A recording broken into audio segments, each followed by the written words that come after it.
Se você tem cachorro, já assista esse vídeo.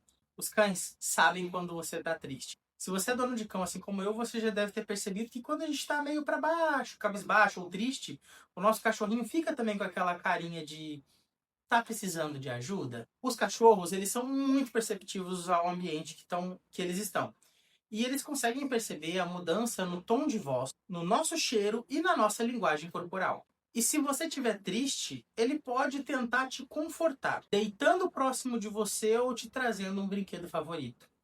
Legal, né? Gostou do conteúdo? Deixa o like e se inscreve para não perder nada.